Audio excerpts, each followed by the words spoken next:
Hello, everyone, and welcome to Game 2 of the finals of the Chrono Trigger Jets of Time Randomizer Alpha Door Derby. We have got I'm All In on the left versus Nate. This is Game 2, so I'm All In took Game 1 and is ahead 1-0. It's a best out of 3 series, so Nate is up against the ropes here. Needs to come from behind for a win to stay in the game, otherwise I'm All In is taking this whole thing home. I am joined in the booth today by Leon Kennedy, doing comms with me, and Philosopher doing tracking. Leon, how are you this fine evening? I'm so good. I'm so excited. It's an honor and a joy to be here. Very excited for this race. Like you said, best 2 out of 3 here. Could go on one more night. This could be the end. And the timer's going down. Here we go. GG's. All right, best of luck to our racers. We got a Frog Robo start. Interesting. Here we go. Our 2 kind of jack of all trades characters here.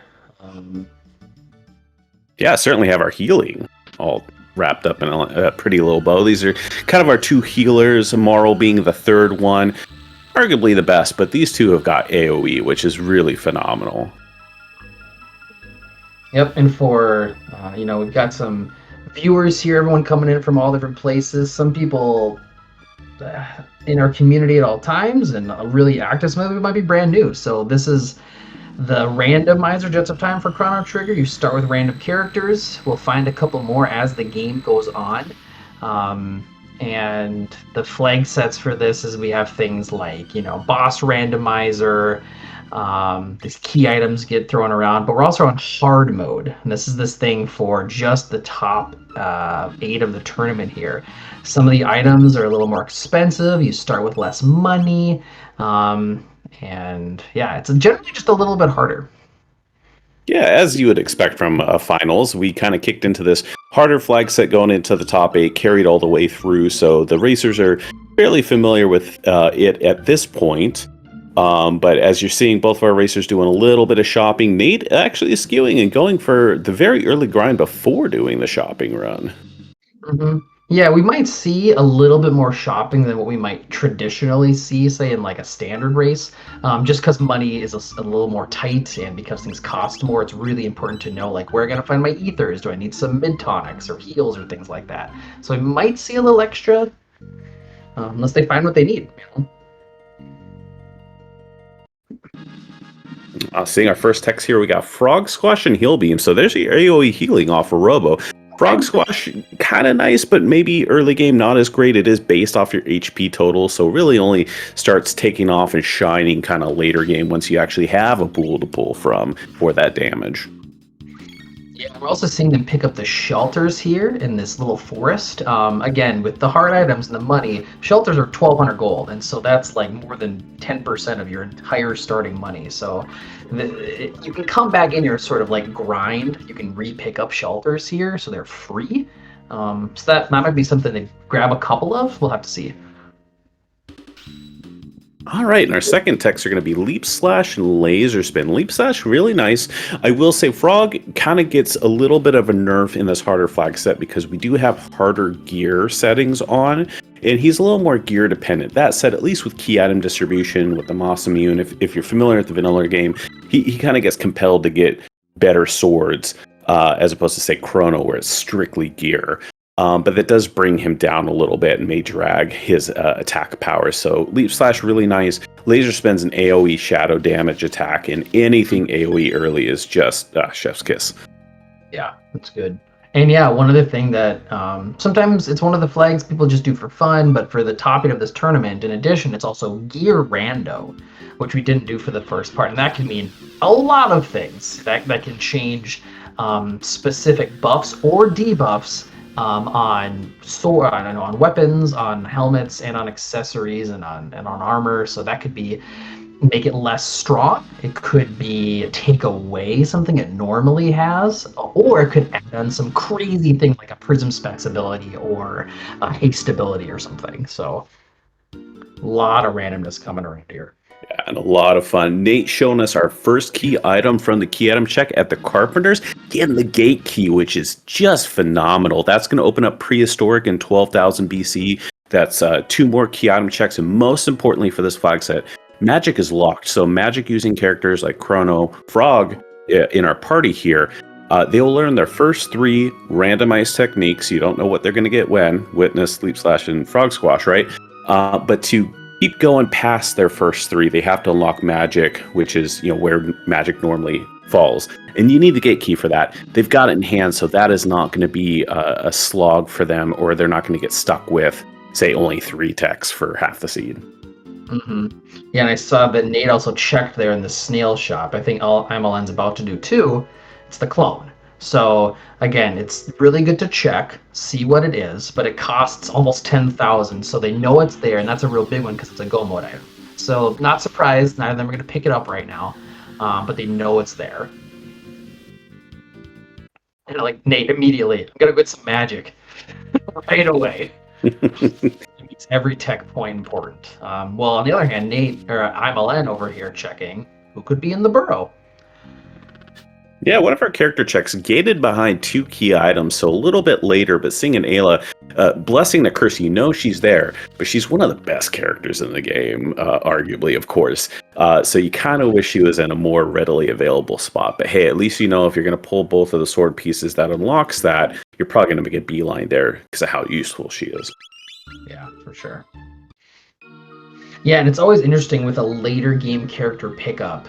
It's something that I'm still definitely learning about, and knowing how to optimize best is if you've got a later game character who maybe hasn't gotten all the experience or all the tech of your early game characters, sometimes it's still really viable and you should switch into them. Maybe they won't get it until later, but they're like, gosh, I really want her for the end game, and you only see her for the last 30-40 minutes, but that's what wins it for you. So knowing when and why to switch character teams is a really important thing. Absolutely. I'm all in, ducking in instead of going to get magic on the first character check in the chapel and showing us Magus at the front of the chapel in 600. I also like Nate looking for that Blue Rock Plus. We've had a couple of Omega Flare teams in this tournament, and we know that Magus and Robo are easily accessible, so where be Luca at? Yeah, definitely. Definitely a moment we missed a little earlier, calling out Nate as the runner of the peoples, showing us a little validation in Pet and Chrono's cats in 1000 AD, so thank you, Nate. Very important. So important. It's on our key item tracker. Yep. And I like this Nate also immediately going for the 3rd character here, not even going to Cathedral, right? Because this character in the back of Dactyl is really interesting because they come at a higher level, level 15, I think, and they already have 3 techs unlocked. So, right away. And it's not that bad. There's only a couple fights you have to do if you get all the skips. And I think you can run away from all of the others. So these are some of the hard skips in the game. Yeah, everything's runnable here. And I think the other fun part is this does show off some of the things that make, in my opinion, the Jets of Time Chrono Trigger randomizer a lot of fun, and that's kind of the movement ability and the ability to skip some of these fights, with which Nate's trying to pull off here. This one's on the trickier side, and unfortunately doesn't make it, but there's a lot of them. People have done a lot of research and figured out how you can get away from and not have to fight these battles. And as long as he doesn't get double attacked by some of these big monkeys and doesn't wipe, he'll be fine.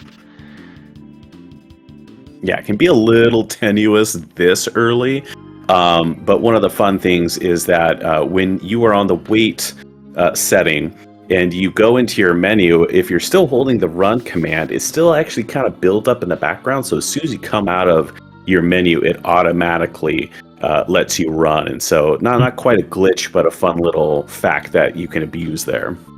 Yeah, and really useful in certain situations to know how. Nate got that second really hard skip first try there. It's a pause buffering really easily, not easily, but makes it a lot more helpful. And picked up Marl. in the back. Yeah, Marl's a little bit of an interesting addition to this party. Maybe not the best pair for all of these, but certainly has a lot of really fun tech, especially for stuff like haste. Ice 2 has a lot of utility as well, and of course, most known for being, if you will, the white mage of Chrono Trigger. I'm all in on his side instead, dipping all the way to the back of Cathedral, which is once again the play we're seeing at the end. A lot of folks will kind of get some of the gear in the beginning, get the Nugget Bromide, which I'm sure we'll see a turn in at, and then dip on out, instead going for the character all the way at the end. Yeah, it's so cool to see, like, not a play that everyone would make from both of our runners here doing different things, right? Like one going to Dactyl right away, one going to back up Cathedral right away, getting their different character. I think that's great. Already a little divergence. Yet a bit of convergence there, Nate. Dipping in for that knowledge of Ayla in the back of the Hollow.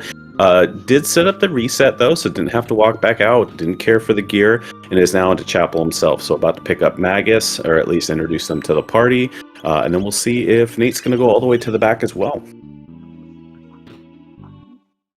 It does set up a little bit of an interesting proposition. This is certainly not one of the strongest teams on paper, but these three characters, Robo, Frog, and Marl, on Nate's side, are the three that gate checks for key items. And so there's no impetus for a character in the back that could have something behind it. It's just power and party comp at that point. So, maybe that makes it a little bit easier to go ahead and say adios.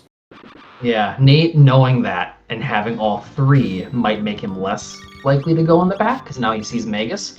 But he might be really wanting Luca. We don't know, right? He knows Ayla can't be there, so he knows it's either Luca or Chrono. I'm all in, reaching the back of the chapel, showing us a vanilla Yakura. Is this even? Yes, and this is a boss rando, so that can happen. They all get mixed around. Every once in a while it happens. That's just how it goes. Yeah, Yakura, a little bit of an interesting boss. Not the strongest, but does do a lot of counterattacks. So in late spots, can be a little more dangerous, a little more tricky. So not the worst boss to see out of the pool early.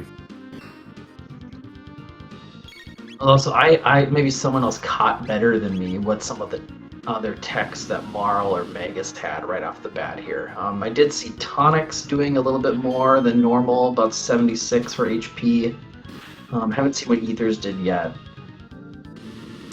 Nate took a quick dip into the menu. Looks like Dark Mist is going to be Magus's first spell. Okay. Really great AoE. It's water and shadow damage. Not his strongest, certainly, but still any kind of screen clear is going to be super handy, especially with his magic stat. Mm-hmm.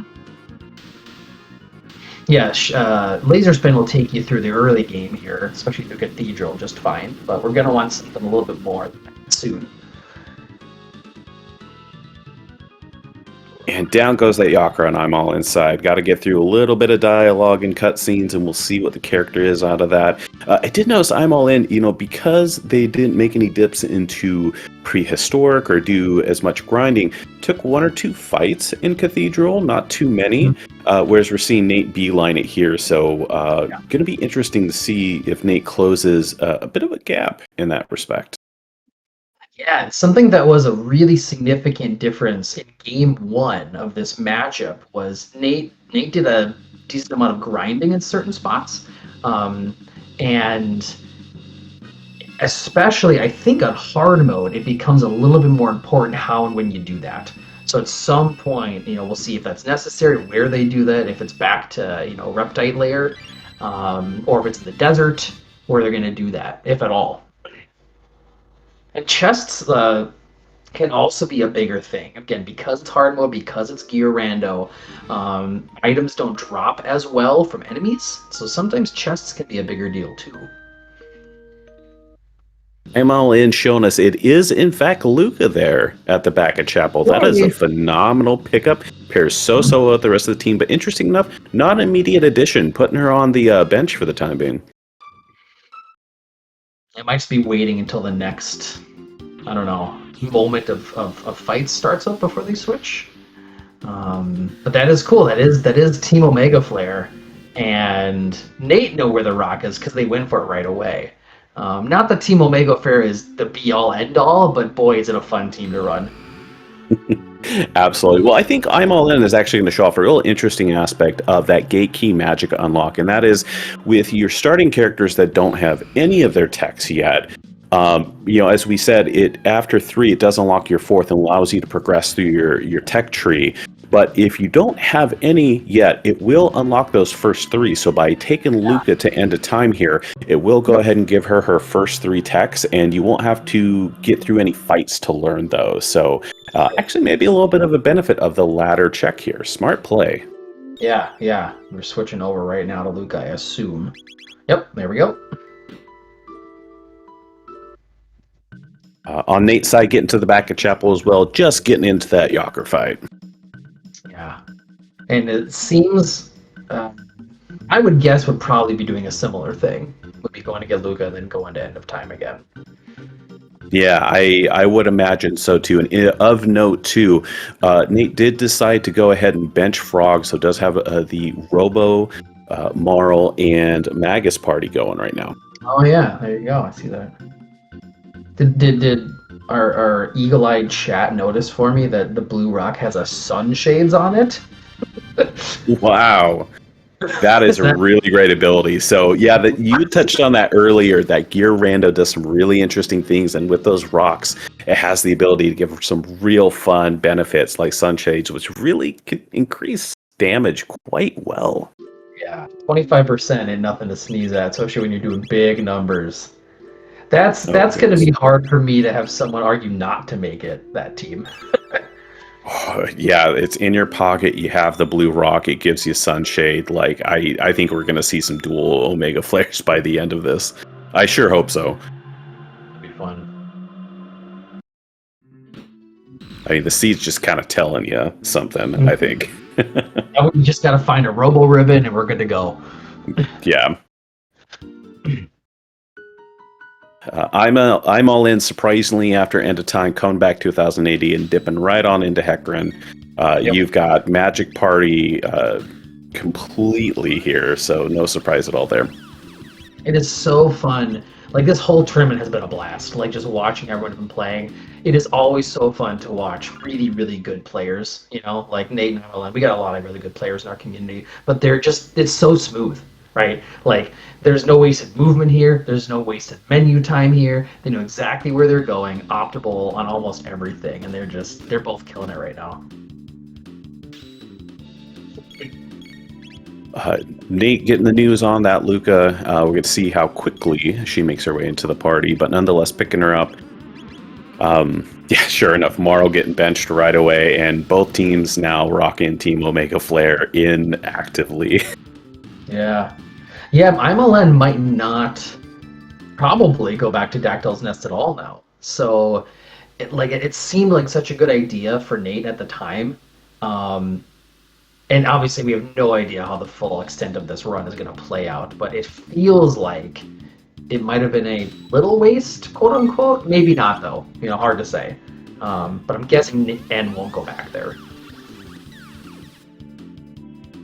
Yeah, I mean, chat pointing out too that N has not made the trip over to the village to talk to the new and get the blue rock. So, we've been talking about it a lot yet. Not in hand, and you never know. Heaven knows how often I've forgotten things. So, yeah, my guess is they will, because they're, again, a very high level player, and it's such an easy grab to look for it. Yeah, and asking in the chat too, runs, definitely like top level here, 1.5 to 2 hours. But because we are on hard mode, it very much could go a little bit longer. These hard mode seeds have been running a little bit closer to 2 with this difficulty.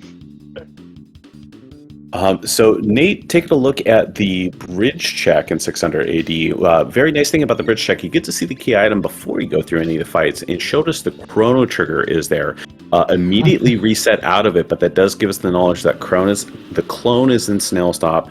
The chrono trigger is there, so we are just a pennant short of the Black Omen Go mode. Which, speaking of Go modes, we haven't really touched on that. So while N is working through Hecarim and Nate's unlocking magic, why don't you go ahead and outline that for us, Kennedy? Yeah, One great thing about if you're learning about this is that the little tracker that we use is very helpful. The top row there of items shows the two parts of the sword, and those are needed to remake the Masamune. And so two parts is you need that, and you also need Frog as a character. So if you unlock, have Frog, have those two parts of the sword reforged, you can do what we call the Magus Castle Go mode, which means you use Frog to do the legendary slash through the mountain, go through Magus's castle, and then get access finally to Zeal, where you can go do the Ocean Palace to go get to Lavos. Second one there requires access to the prehistoric 65 million BC, which means you need the gate key. And the other two pieces you need are the Dream Stone and the Ruby Knife.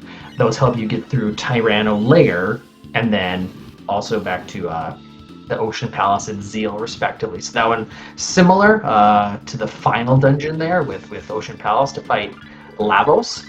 The third and final Gomon, which is just such a cool thing about the Chrono Trigger randomizer, is to beat the game, you can do that, or get the pendant for access to the future.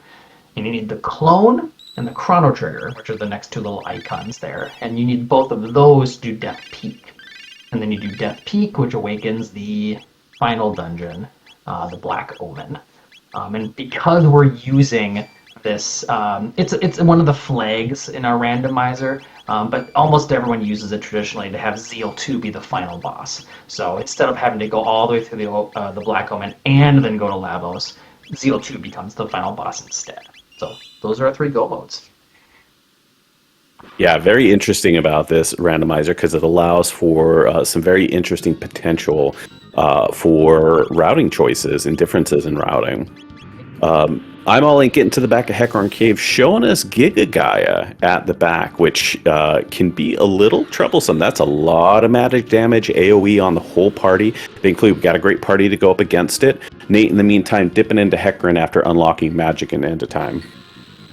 Yeah, he can be a little annoying sometimes, and if it looks a little odd and you're seeing this for one of the first times, it's because some of the bosses, coding wise, I don't know how it all voodoo magic works.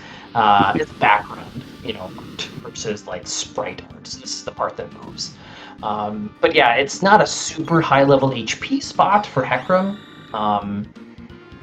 So it's not too bad, but they're low level, so it's always this little bit of a balance.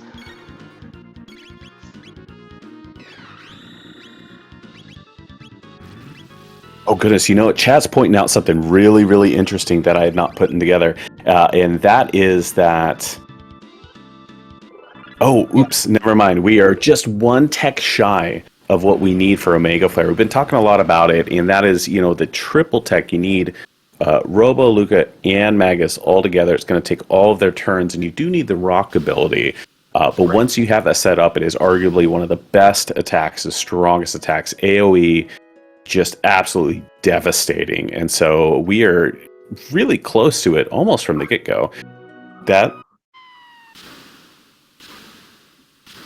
I think I'm all in just did an oops that I've done before. It's such a quick little accidental push of A. Shit, we're back to the vortex. I'm so caught off guard. I've never even seen that. Oh, I know. The first time I did it, I was like, what the heck? Thankfully, it takes like 30 seconds to get back out. It's not a big deal. Oh, goodness, yeah. So I'm all in, getting through the boss, kind of coming out the end of the dungeon, but may have mashed A little too fast and jumped back into the dungeon, which I learned today as a commentator that you can do that. So I'm all in, back out. Is going to have to stop by Luca's house to get the key item, so we're going to see very, very soon what that is going to entail. Yep, right here it is. Thomas Pop. Okay. Oh, it's Helma's Pop. Very interesting key item. No direct progression, but it does unlock Giant's Claw in 600 AD, which is another dungeon with another key item at the end.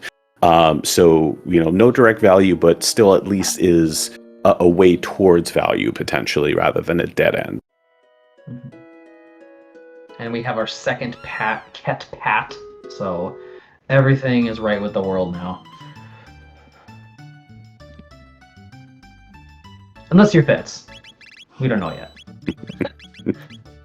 Yeah, alluding to the Fitz rescue with hopefully we'll see the pendant. I mean, we're two pieces of the Black Omen Go mode, so pendant's going to be a very interesting pickup because I don't think either of our racers have all of the pieces yet. I think they've kind of separately checked different things, but they're in pretty common areas, so it's going to not take too long, even if someone doesn't have that knowledge quite yet. Nate, IMLN picking up a couple extra ethers there, it looked like, at the fair. And also, I think he bought a weapon for Robo, like a Doom Finger, I think. Mm-hmm. Robo, again, being pretty, not as much, but pretty item dependent with his weapon, too, for all of his physical things. Nate into the Giga guy at the back of Hekron, so almost through that cave there. I'm all in, interesting enough, going in and leaning right on into that Thomas pop. Still has a couple checks open to him that we started with, including with that Robo character, Robo start, but says no, hey, I got pop, let's turn pop in. I will say Giant's Claw, even though it's a late optional dungeon, is not the most difficult. But especially because the boss at the end doesn't have as much HP as you would think. An important thing here that Ends not forgetting to do that I've never forgot to do before is turn in this bromine to get some tabs. Really important not to forget. Yeah, we haven't touched on tabs too much, but we have seen some of their usage. So if you're not familiar, tabs are a permanent upgrade to a character stat, and we only get 3 in the game: magic, power, and speed, most importantly, because speed is king. And one of the things I've been noticing, especially on Nate's side already, is tab usage. And usually you kind of hold on to those and make sure you're feeling comfortable with your party. You got exactly what you want. So putting tabs into your characters means you are willing to expend the resources to say, this is my party, I'm not going to swap them out. So I think Nate's pretty locked in. Yeah. Every once in a while, I see people dipping a little bit of their tabs into like their starting team, but then they save most of them for their later team. But yeah, most of the time, and that's what I do, is I just wait till I'm confident it's the team I'm using, and then I just start dumping them all. Every once in a while, it can be beneficial to be like on the fence about who your team is going to be, but putting some of them in just to like make some of those earlier fights easier. But it's a hard thing to balance and know when to use exactly. Yeah, absolutely. I'm all in pulling a little bit of juke there, actually. It turned in the Thomas Pop, but did not go into Giant's Claw, instead diverting to the desert, which is Robo's check. So working through some of the mobs here, very curious to see if they take the boss fight at the end. I would think so with that Robo and party. Yeah. Definitely a good place to grind, good place to grab some loot. Could just be dipping, or could be doing the whole thing and just setting up Thomas Pop for later, potentially. One of the things that I've noticed, again, some really good top tier runners doing that I'm not great at, but is like minimizing the amount of times that you change eras with the epoch. So that you're just not wasting time doing it. It's like, do all the things in this era, then move. And if you forget, you have to be really good at not forgetting to do things. Yeah, routing in a randomizer, any randomizer really, is just so important. The more economical you can be, the less time you're spending looking at animations going back and forth. So really heads up on I'm all in, probably warping in, coming to desert first for that grind, but I would anticipate that's probably going to be either Denadaro, which is one of those open early checks from the drop, or potentially that Claw that turned in the pot for. Mm-hmm. They did go run out and save, so I'm guessing probably going to fight the boss here. Yeah, definitely. Nate thinking it's a great idea. Also doing the same exact thing, is in desert now, doing some grind, picking up the loot as well. Couple new equipment. Ooh, and got a Hurricane. Oh, it was a -2. Okay. I'm trying to remember which one is Hurricane. I know Hurricane's an improvement over the starting scythe, but I think it's better than Star Scythe. There's a lot of things to keep track of. Yeah, I'm still working through gear myself. I'm all in, showing us Nizbel 1 is the boss in the desert. Now, Nizbel 1, traditionally weak to lightning. You hit it with lightning with Chrono to bring down the defenses so you can hit it hard. But even without that, you can just hit it with magic anyways. And with this party, that's good enough. Yup. Magic will Physical, work. what's that? We could see some lightning from Robo or Magus, but I don't know if either of them have it yet, so it doesn't even matter. I will say this party so far is very dependent on AoE damage. They've all got some really great AoE spells that are doing great work. If we run into something like, say, a lava spawn where you really need to be target one thing, that could get a little more tricky. Yeah, or I'm thinking like something else that needs a lot of good physical could be a little tougher right now, like a Slash or a Ret Knight maybe. But they do have ice too, so Ret Knight might actually have two. Yeah, definitely. Down goes Nisbel. Down goes Nisbel. Yeah, handily and for that.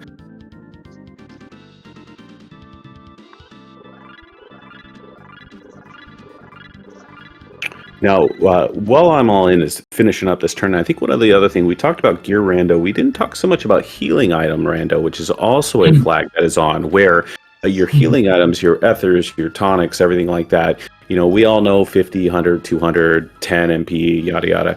Randomization will change that. And so one of the things I'm noticing that is not devastating, but definitely a thorn in the side, is that ethers have rolled down.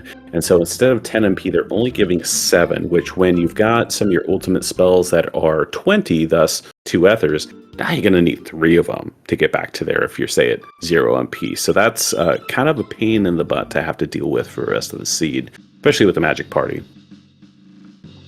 I love the subtle thing that Nate just did.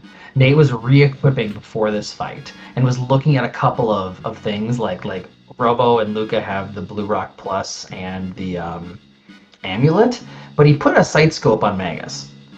And in some respect, you might think, oh, shouldn't you just like not need that? Is that not a good equipment? But knowing where, if you don't know what the boss is and knowing where its HP is at, it can be really beneficial. It might not be so much against like Nisbel, for example, but against a boss that's going to hit back with a counter or something that you know if they just do one last big attack, I can take it out in one hit. I actually think it's kind of a cool move. Except, does the sight scope not work on bosses? Am I Correct. Here? Correct. Yeah, there is a flag that will allow it to work. That is pretty common on some of our newer player flag sets, but in this case, it is off for bosses. Okay, so this wasn't relevant then. Never mind. Still can be handy for some of those fights in dungeons where you do have to fight. You can't run from them because those still exist. Yeah, because I mean, it's a lot to memorize with all the different HP values of enemies and bosses, especially. Yeah. Yeah, well, Nate working on that Nisbel, while I'm on in showing the Desert Turn-In is in fact the Jerky, which is unfortunate. That is a non-progression item. Very nice to have, gives a great piece of gear, which in the hard items is quite useful, but not what you're looking for, especially when you have 2 pieces of Go mode floating out there. You're probably hoping for the pendant, so not even bothering to turn it in, going right back. And thankfully enough, looking for that stone. We're going to see them all. I'm all in. Pick up that blue rock. Yep. Here it comes. And yeah, Jerky can sometimes be a bummer. Sometimes it can be really cool. So, and again, in gear rando and hard mode, I don't know if it's more or less beneficial to look. It always kind of feels like a little bit of a coin flip. Yeah, definitely still coin flip. Rando's gonna rando, but I know I've pulled like a rainbow, which is Chrono's best sword, which makes Chrono an absolute beast. So, not a bad thing to turn in if you got it in your pocket. Right, and again, as for people who don't know all the deets, the rainbow effect could be on like a Terra arm, right? You could get a rainbow arm, or you could get a rainbow gun, right? Or you could get like a crisis sword or a crisis sickle or something. So there's a lot of like those effects can get put onto different weapons. Exactly. Chrono can't have all the fun now, can he? Yeah, give it to everybody. Yeah. All right, well, I'm all in.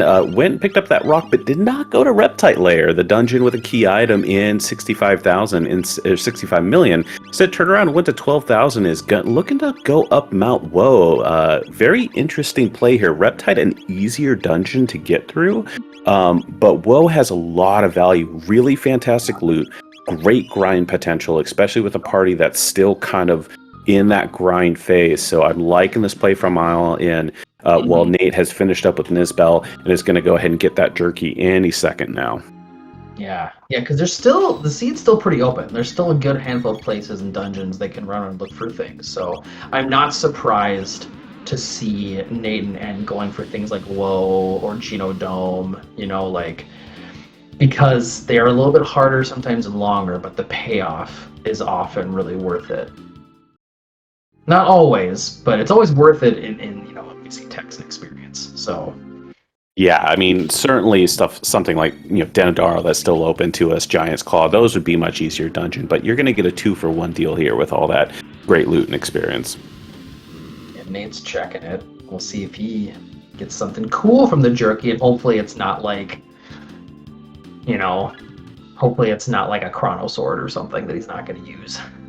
Yeah, definitely. Very cool to see the check, though. Excited to see if it's a really great piece of gear, something like a Vigil hat.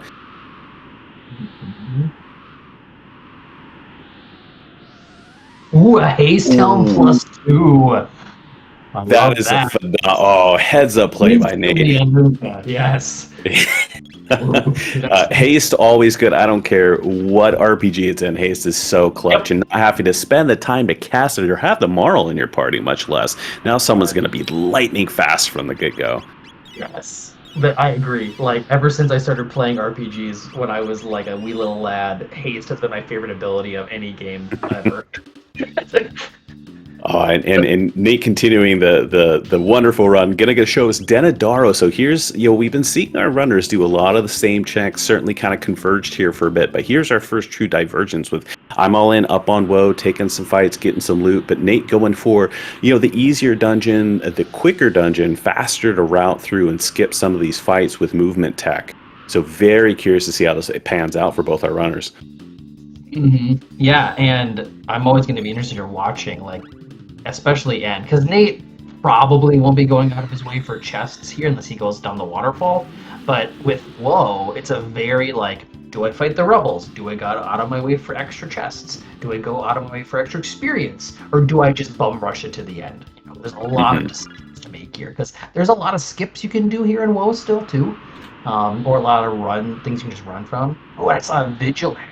I think it was a Vigil hat -2, but if it's still got status protection, I can't remember at -2 gets rid of it completely, or am I just minus the defense? No, I don't believe so. It's minus the defense more than anything, but I don't believe it takes away because that's somewhat inherent. So yeah, that status protection is really the key behind the Vigil hat. Normally you'd have to sacrifice an accessory spot for something like, say, an amulet, but now you can just wear it on your head with great defense and keep that spot open for, say, that blue rock. We love that, yeah. So yeah, this is why things like Woe and Genodome can be amazing with the gear.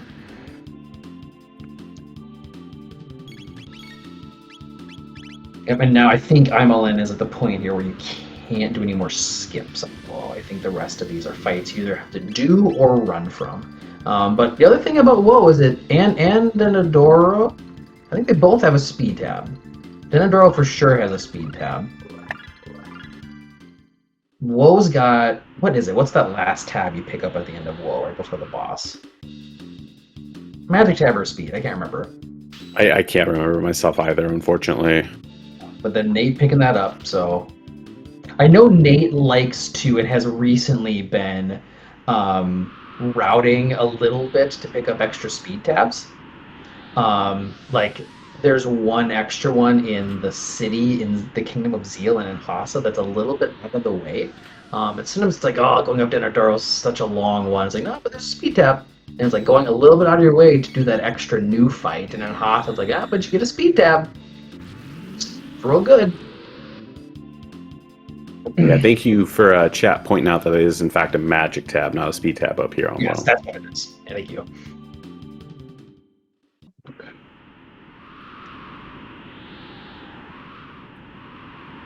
Okay, so another fight coming up here for Nate.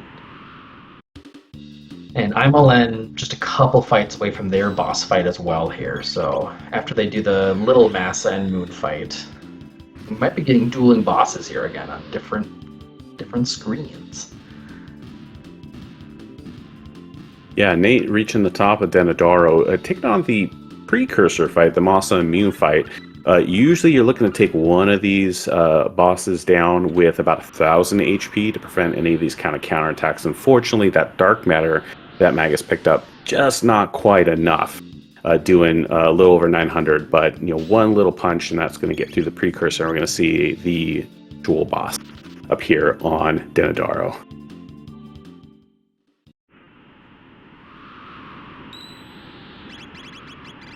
Don't forget to save. That's why they're there. Their shoulders. Certainly always a good idea. Oh, there it is. Nate on top of Denadaro showing an Elder Spawn. Very unfortunate once again. This is the kind of boss that you really would love to see single target damage, which this party does not excel in. The silver lining here is that the Elder Spawn, when it counterattacks, attacks on its shell, it will only target one person, whereas the regular Spawn would do a full party attack. So you can manage the healing, especially when Flare is putting out 1,500 damage. Holy Toledo, that's 3 attacks away from just taking this boss down outright. Yeah, that's one of those things, again, knowing your HP levels for bosses and things like that is like, oh, you're going to get a big hit back. But if what you do is just have your strongest person, right now Luca, do the only attack and just have your other 2 characters heal her up and give her MP back, it can be just fine. And the Elder Spawn kind of being like the harder version, supposedly, but knowing the counter differences between the regular and the Elder is, an important thing to learn. Yeah, definitely. Definitely harder with the attacks it inherently does since it's a later game boss, but ultimately those counters are much easier to deal with. I'm all in reaching the top of Woe, showing one of our truly free bosses, the Golem boss. This is a fantastic pickup here. Normally you'd have to chew through quite a bit of HP here. Golem boss will do absolutely nothing while you work its way down. So this is a free fight to get this key item at the top of Woe. Really great to see. And Nate doing, again, an exceptional job there of knowing how much HP the boss had left, how much MP values were left with his characters, and doing exactly what was needed to keep his characters alive. Lucas survived there with like 19 HP. Perfect. Yep. Hey, 19's still more than 0. Yep. As long as you're above 0, you're good.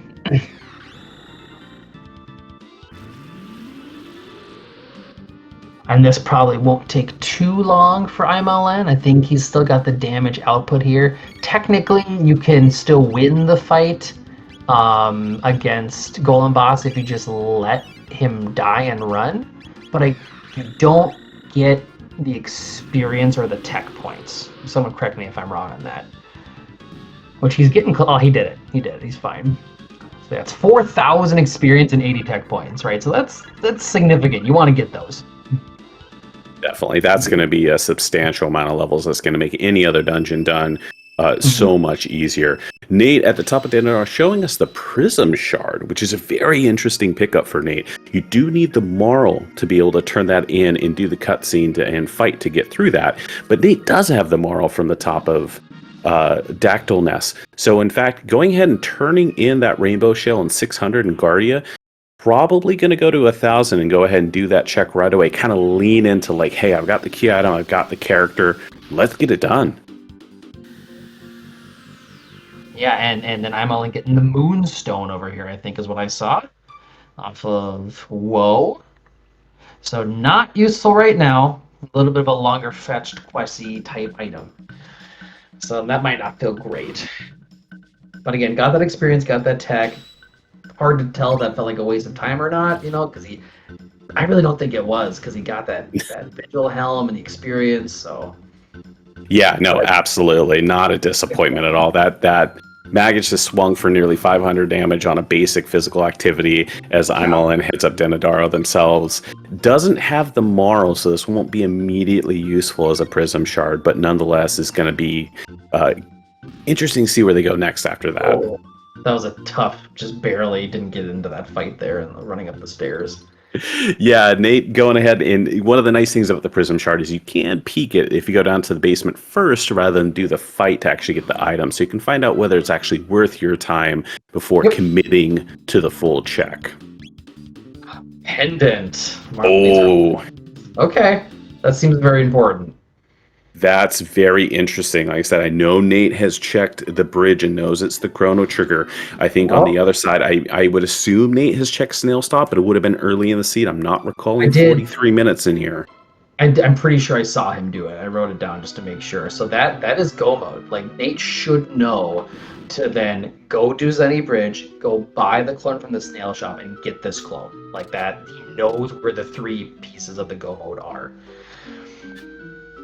Yeah, that's a huge pickup. One of the other things I'm seeing on Nate's side too, that's the first Lapis I've seen in the seed. And Lapis is part of the healing item, Rando. Can roll to actually give you magic points instead of healing, which isn't always what you want. Like being able to give everyone magic back is really, really nice, but sometimes you just really want that HP on everybody. And so Lapis is still going to be able to do that for you in the seed. Mm-hmm. The one thing IMLN will probably have going for them here is doing whatever, and they're obviously doing Denadora, whatever check they do next. They went through WoW, which means I'm guessing they're not going to do any extra fights in any of these dungeons, and will probably just be zooming through anything they do next. They'll know where all the skips are. They won't be going out of their way for anything, so they'll be going quick, and these bosses will go down quick too. So they are doing different checks, but it could sync back up here in a minute, you know? Or they might go somewhere else. Yeah, I don't know. Take a different turn. Yeah, I'm all in. Running out of the immediately available checks, so I have to imagine that Reptite layer and 65 million is going to be on the agenda pretty soon. Correct me if I'm wrong, I believe it's down to essentially Giant's Claw from that Tomopop or that Reptite layer. So, or potentially, I suppose, going up getting the Marl at Dactyl's Nest. But I would imagine at this point with a party like, you're not really fishing for character 2-2. Yeah, that will be a thing, is if he sees that it's, like he's going to see that it's a Rainbow Shell here, but he doesn't know where Marl is, but he knows there's a 50-50 chance she's in Dactyl's Nest. But when you've got those other checks on the board, if it's, we only know his perspective, probably going to go do Reptite or Toma's, but I don't know. Oh man, I'm all in. Showing us our first Mega Flare has picked up all the techs needed, dealing out 3,500 damage each in that Masamune Pew fight. Absolute devastation. Won't probably be able to one-shot Elder Lavos here, but it can two-shot. So it's like, well, as long as I survive one hit, just do it again. The best defense is a good offense. That's right. That's right. On the side, we are seeing the Ret Knight as the boss in the trial scene to get to finalize the Rainbow Shell turn-in and really fully possess that pennant.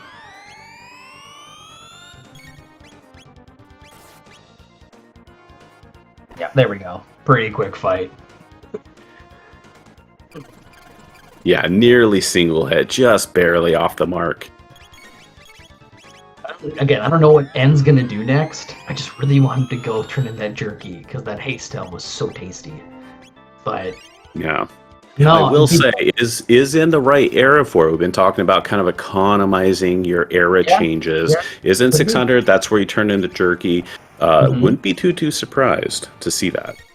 Mm-hmm.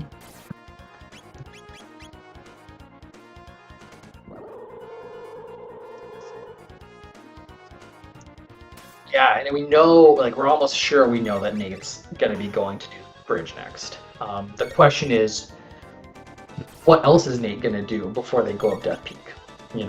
Are they going to do any more grinding? Are they going to do any more shopping? Are they going to go run around and open up some sealed chests with the pendant unlocked? Looks like N's doing it. There we go. Excellent. Very good turn in. Gonna go ahead and get that haste helm indeed. Mm-hmm. Yeah, I would think on Nate's side, hasn't done any sort of dedicated grind per se.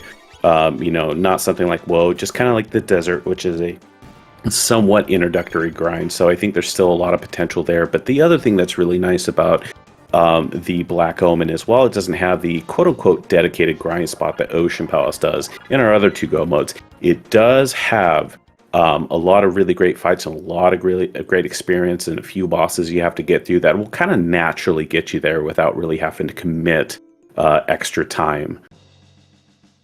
Ooh, a speed tablet right night. That was cool. Yeah, very cool.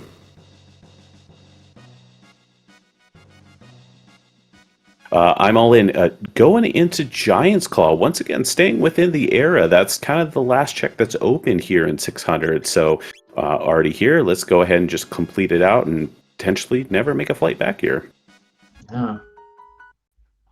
And might be going on a different route here. It's possible that they could pick up, Ruby Knife and Dreamstone instead.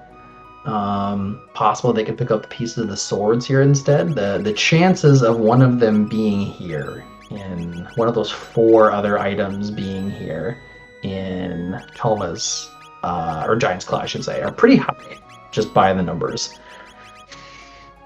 Yeah, absolutely. I would expect at least one of them to show up, but there's certainly some probability of either one showing up. I think that pennant being where it is a little bit tricky because there's 3 checks in the future that could potentially be gating either that Ruby Knife or Dreamstone, so that can get tricky. Nate definitely doing some last minute stuff here, making sure, I'm assuming he's going to look for revives and shelters. Oh, I'm all in showing us Dalton. That's a pretty high HP. Well, no. What is it, 5,000 or so? Something like that? I mean, without Omega Flare, it'd be a lot more scary, but Dalton is a real crummy fight. Definitely not one of the easier bosses. One of the trickier ones for sure. But, once again, best defense is good offense, and with that Omega Flare just doing so much work, there really shouldn't be too much that's going to stand in your way directly. Man, that kicker especially is the sunshades on the rock. Like, gosh, that's cool. Now, I think one thing that's a little interesting is, we've been kind of talking about this go mode through the Black Omen, and, as we mentioned earlier in the seed, Black Omen, you do end up in the Zeal 2 fight, and the Zeal 2 fight is very much a single target. You're really not allowed to touch the hands, which are the other portion, and so having this team is actually really bad. Now, I would say really bad, but very unfortunate, because this is very much an AoE team, which would excel in Lavos instead. So, while you have go mode, and that's most important, it is going to make that final boss gauntlet trickier with the Pendant, Clone, and Chrono Trigger. Yeah. We'll probably end up seeing a good chunk of, Fire Tackle, or maybe it'll just be Mega Bomb and Uzi Punch. But whatever it is, the Omega Flare will take them through probably a lot of the bosses, all those boss kind of rushes in Black Omen. You don't want that shadow for a lot of the regular kind of just encounter fights in Black Omen, but they've got so much other magic options and AoE things, they'll be fine. Absolutely. Double Bomb could be a thing, but I don't think you can position Double Bomb to hit Zeal in the head. Oh, and indeed, I'm all in showing us the Ruby Knife at the back. So now themselves one key item from Go Mode with that Dreamstone. Very interesting pickup there. It might be in Reptite. It's possible. Absolutely. Nate, going ahead and, finalizing picking up all pieces of the Go Mode, immediately beelined over to Snail Stop and got that clone, is now in the bridge fights to pick up the Chrono Trigger. So after this boss at the end, which will be an absolute pushover because this is an early spot, we'll probably be going to the future and going through the jail scene to get access to Death Peak and ultimately Black Omen. Yep. I'm really interested to see what N's about to do here. Where they're gonna go. They are going Reptite. It's gonna be a bummer if it's half of a sword, We'll see. But I'm sure picking up that haste helm, they like that. Yeah, very interesting. Nate has put that haste helm on the Luca, whereas I'm all in is dropping it on the Robo. I believe Robo is the slower of the two, but I think perhaps the benefit there, even with Omega Flare, where you really need all 3 characters to do that spell is that Robo is your healer. So it gives you access to healing faster if you need to kind of lay off the damage and instead look towards heal beam. So very interesting decision there from Imalin. Yeah, and I didn't see what, like, if you've seen Lapises yet. Maybe I just wasn't catching that if we've seen those yet. We did see Lapises. They did roll healing instead of magic. Okay. Nate showing us the Guardian at the end of the bridge, one of the more interesting boss randomizers. That big Guardian sprite that's at Arisdome in the future, unfortunately, doesn't travel very well, doesn't fit into a suitcase to go between eras. So we represent the boss with a new instead to make sure that it's able to kind of be added to the boss randomization pool. Yep. Also fun, I'm all in. Right when they went into Dark Layer, got a secret tunnel. That was kind of cool. I didn't see the second chest. The first one was a blade, but I didn't see what that second chest was.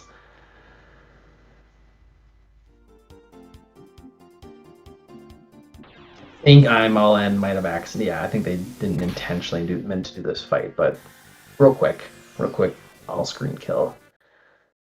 Zodiac Cape -2. Okay. Thank you in the chat for catching that. And I think Nate is ready to go. I think Nate feels confident in their gear and their items setup. That the only other thing that he might be doing is some pendant looting with the chests. I guess he might be grinding a little bit more, but I think, gosh, going through Black Omen, the fights, the bosses, I don't think he needs to. I think he's fine. Oh yeah. 100%. But that said, some pendant looting would be very, very wise. In this case, in the Jets of Time randomizer, is kind of a quality of life flag. We do allow that pendant to recharge sooner rather than have to get most of the way through the game and visit Zeal. It will recharge as soon as you use it to go into the future. So some of those really tasty chests and back rooms will get you in and get you some end game loot, which is especially handy when hard items and hard gear is on, where loot is a little less plentiful. Mm-hmm. Yeah, for people who are familiar with other randos or like archipelago type things, they're kind of like zoned. So like zone 1 of the Jets of Time randomizer is like 1000 AD and 600. And then either the Geiki or the Pendant kind of owns up like zone B almost in a way. And the Pendant gives you those chests. The Geiki gives you magic. So there's they both are good for different reasons. I'm all in reaching the back of Reptite Layer and showing us Fleet Plus as the final boss. Once again, just absolute devastation with Omega Flare. Fleet Plus can be a little tricky, definitely not as bad as Flea, but in this case, just melting through the HP very, very quickly, and is through the fight already and going to show us our Reptite Layer key item. Yep, 2-shot and everything here. Real quick. Hey, it is the Dreamstone! Thank goodness! Oh, yes, this is exciting. Toledo. That is phenomenal. Yeah, so that's the other Go mode. That's Tyranno Go mode, which is in 65 million BC. Doesn't even have to time travel to turn that in. And with the levels off of Mount Woe, I'm all in. I just don't see them doing anything other than beeline Tyranno. And sure enough, they are now in Go mode and in the dungeon for it. So it is a race. Oh, yeah, this went from Nate being pretty readily in front to now it's like very, very close, if not, and maybe a little bit ahead. Yeah, definitely. Tyranno Layer is the fastest of the Go modes, but in the end, if you're executing well on your skips, not necessarily the fastest. I think Black Omen can still be very viable in this case. It's really Magus Castle, which is nowhere to be seen. That's kind of the longer one. Yeah. Wow. Yeah, gosh. And obviously neither of our other runners know what the other runner is doing. So you wouldn't know when it's time to start just going super fast or checking a couple extra chests or whatever, but this is going to be good. Yeah, definitely. I mean, some good points in chat coming up where Nate is having to go through this jail scene to get to the future before getting onto Death Peak, which is kind of the first of the 2 dungeons with the Black Omen. I'm all in, conversely, already in the past, already in this Tyranno Layer, which is kind of equivalent with Death Peak. So suddenly has the leg up, and I would say in the lead. Yeah. Boy, that was such a cool turn of events. You know, like what a fun way to have the finals go. And again, these runners are so good. They're going to get these skips, and they're going to run through anything. Tranroiler can be a pain in the butt sometimes, especially if you're newish. But there's a lot of really good big ones here.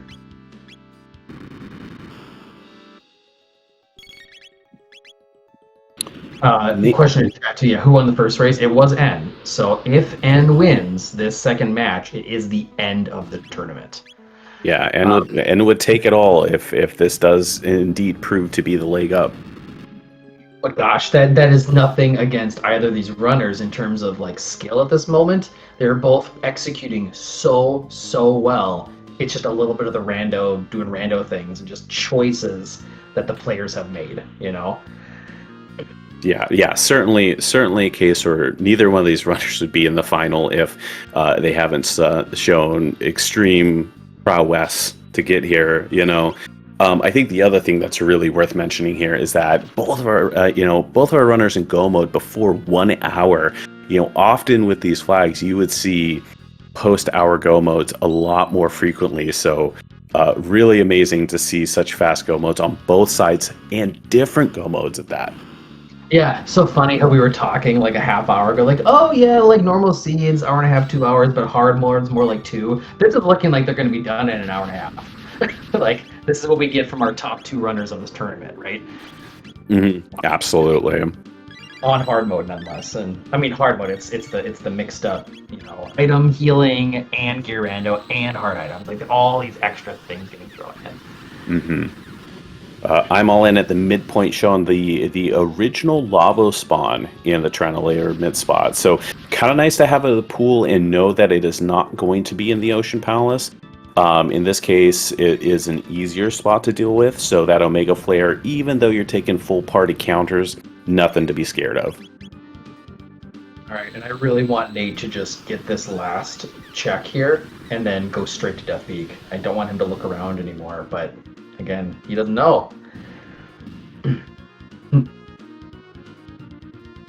Also, one thing I noticed there, one of his pickups in the back was a blue mail, which can be really helpful for Zeal. Yeah, absolutely. Zeal, pretty notorious for doing Hexagon Miss, which is an extremely rude, most powerful water spell. So Blue Mail is going to full-on absorb that rather than put your party on its knees like it potentially could.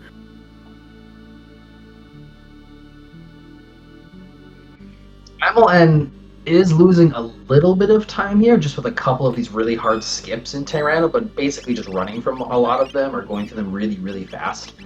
Not a lot of time, but I mean, we are at the point where every second might count. These runners have had a lot of close races, a lot of big ones here. Okay, and Nate is dipping in a couple extra chests. Looking for some stuff here. Yeah, I mean, Nate does not have that woe play, so probably thinking that a little bit of extra gear before heading up Death Peak would be really nice. So kind of stepping in here, also taking a couple fights in here, so yep. Maybe looking for some extra experience as well.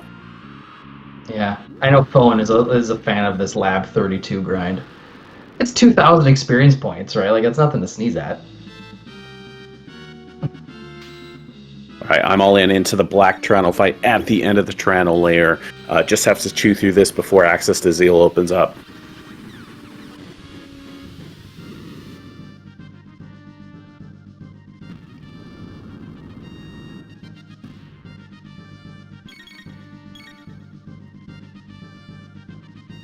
Down goes Zala off the shoulder of the Black Tyranno, so it's just that Black Tyranno head left. Got to chew through that, and it'll be done and over with. Nate kind of determining here what's giving some haste helm to Magus to make these fights go real quick. This was a similar thing that Nate did in the last match too, was grinded a little bit before going on.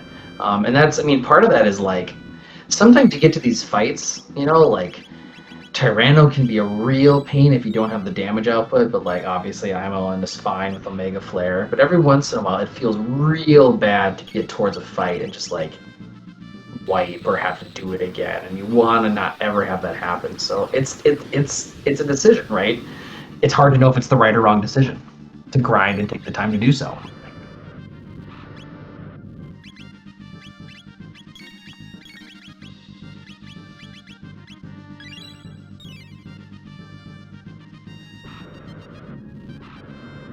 Tyranno about to go off here, but I think one more Omega Flare should then do it. They had to take some time to get that MP back onto their characters like Luca, who needed 20 MP.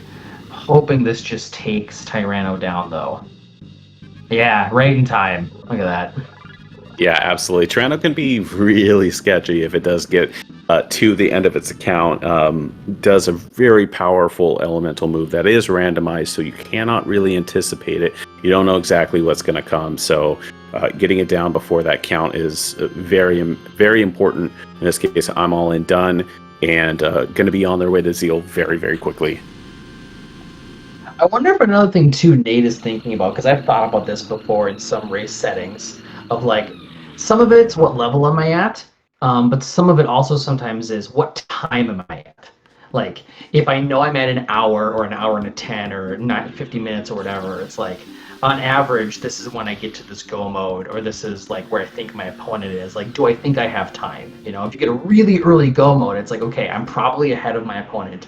I can grind for a little bit. But if you have a late go mode, sometimes you're like, I just gotta go. And it doesn't matter what level I'm at. So that might have been what he was thinking too. I don't know. That might have been it. He's either going to heal or he's going to check something else. Oh, he might be looking for Dark Bomb. Does he not have Dark Bomb? Yeah, am I missing something here? I don't believe so. I think that grind up on Woe may have been beneficial to I'm all in getting them up to there. So he doesn't have Dark Bomb yet. Indeed. It is. There we go. Okay. So yeah. He doesn't really want it, but he was gonna get it soon. Going through Black Omen, he might just have wanted to guarantee he had it for the first boss. I don't know. I have to ask him. Yeah, definitely. I mean, you know, you're going to get all the experience in the TP you need, but at the end of the day, you do have to be able to get through those bosses and get through them speedily as well. So, you know, it's a little bit of a judgment call on the speed of spending the time to grind to get that ultimate move that will get through bosses in no time flat versus, you know, kind of learning it on the go. And it's not always super intuitive.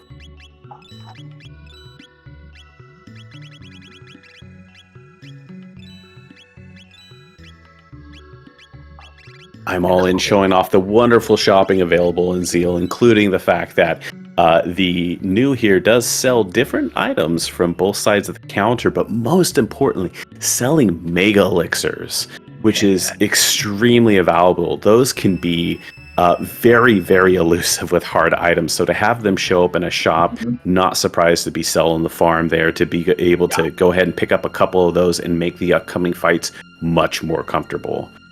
Yes, and will not fall into the trap that, you know, all of us, I say all of us, a lot of us fell into playing JRPGs growing up, to save all your items and never use them just in case. No, this is what you use them for. Get a couple mega elixirs. Sometimes you gotta spend a lot of money to buy like amulets at that shop, but he's got a vigil hat and amulet, so he's good to go. Mm-hmm.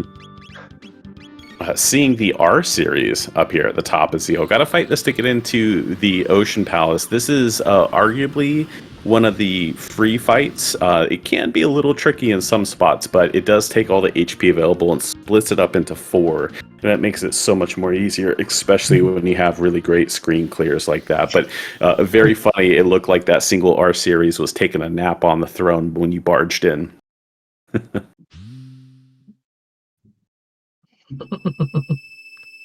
Yeah, people in the chat talking about the same thing. All the mega elixirs. I was guilty of it too. Right, still kind of am a little bit of an item hoarder. All right, well, I'm is into the final dungeon. right? They have a little bit of some fights to go through, an elevator and a handful of bosses, and then they'll be on to Magus. So I think Nate is definitively behind here right now, but that doesn't mean it's over. Double golem boss fight can still be a big thing. Lavos can still just be a pain. But Nate got Robo's ribbon on the sunspot. That's the best thing they could have picked up for not having to do this. That is very, very interesting. That is a key item that is a significant bump for Robo, who is hanging out in the party, increases speed, gives protection, up so many of the stats. Not disappointed in seeing that at all from the sunspot. Curious why he's going here to look for, because he knows Chrono's here, right? He should know Chrono's here. He knows where everything else is. So yeah, did dip into Burrow at the beginning of the game, so should know that this being the final character spot, he hasn't checked that this will be Chrono.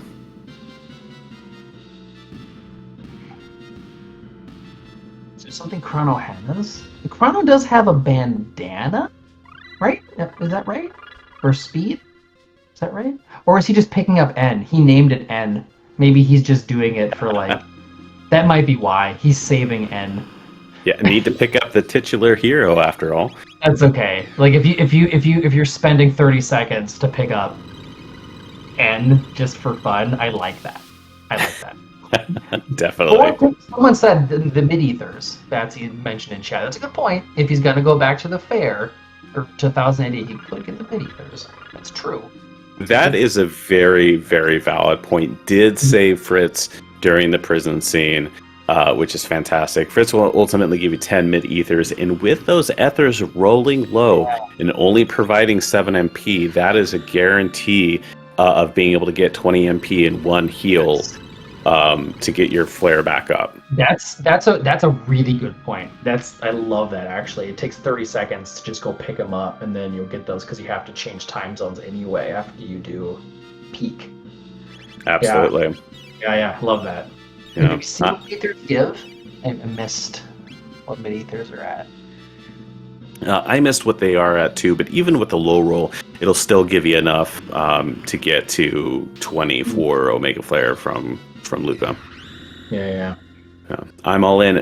Parking on the grind spot in the ocean. I think briefly mentioned this earlier. This is a very easy, very repeatable fight that gives a ton of experience in TP. Traditionally, kind of the grind spot if you're in one of the Ocean Palace Go modes. And also giving out, I believe that was mid-ethers as a drop, which is extremely handy, yeah. Not doing a super long grind there, though. I think it was just a couple fights, so... Yeah, I believe before the last grind fight was sitting at level 29, so that should put him up to 30. And then you're going to turn around and have all the force fights and the boss fights that will push you up to about 32, which is kind of that comfortable spot for Lavos. Yeah. You know, we've been focused so much on Omega Flare just because it's like the thing. But I haven't been super paying attention. Does like Robo have Uzi Punch, Shock? Are there other things we're really looking for here on the team? Because I know we've got Mega Bomb and Flare. I mean, at this point, the dual boss spot at the end of Ocean Palace gives 254. I believe with just the latent TP you're going to get from the forced fights, it'll get you through the rest of your list. So even if Uzi Punch rolls dead last, you should be able to pick it up. Be all right. Thank goodness. Yeah. That and does Luca have Fire 2? Because I think Fire 2 is for Fire Tackle. I think. It is. Did pick up Fire 2. Did see that earlier. Okay. Oh, cool. Nate hitting one of my favorite skips up here on Death Peak. Threading the needle between the two mobs and getting out of it. Yes. That and then I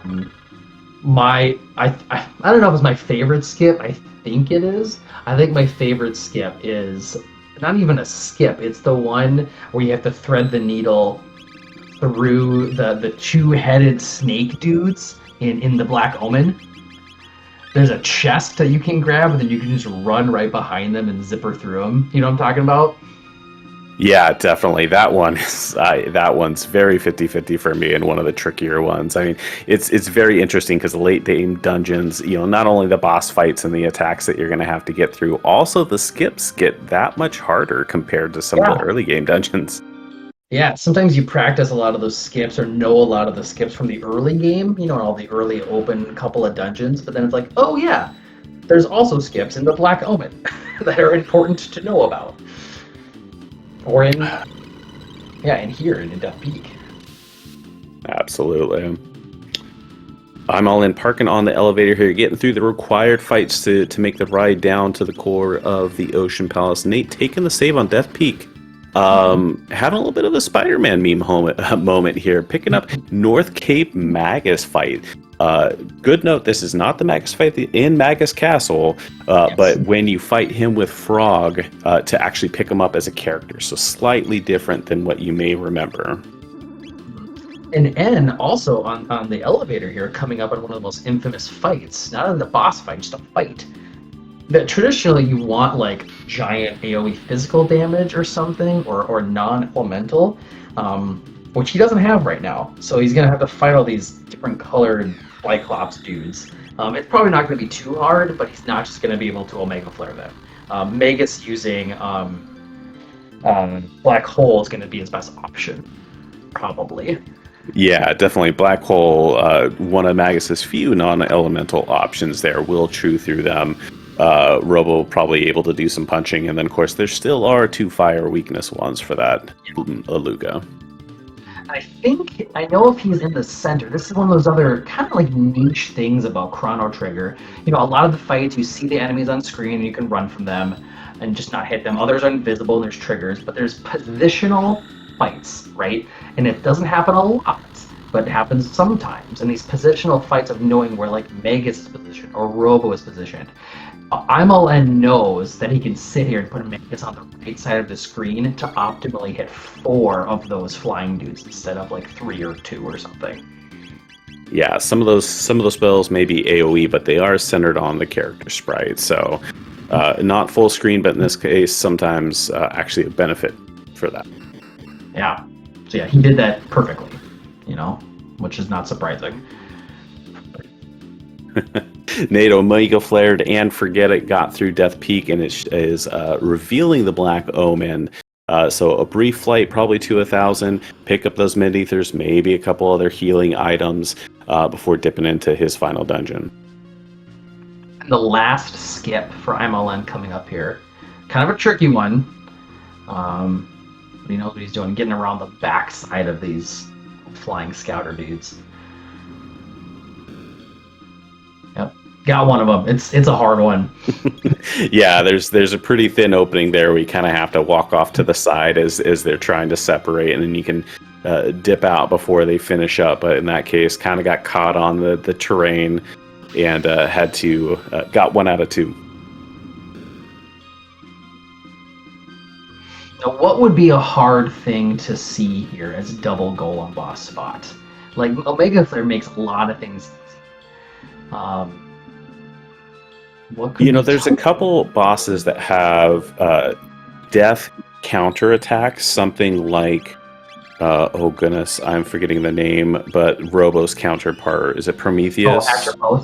Atropos. Atropos does a counterattack on death and having to eat 2 of those. And this is the other one, Yakura 13 does a full party. Now, with the grind and everything, probably still safe, but can be dangerous if you take any damage during the fight. But at the end of the day, only need 1 person standing to wrap it up. Right. What can be tough about this is if you just Omega Flare them or do full party or full screen attacks the whole time, they'll double counter you twice in a row. And Yakura 13's counter death is pretty strong.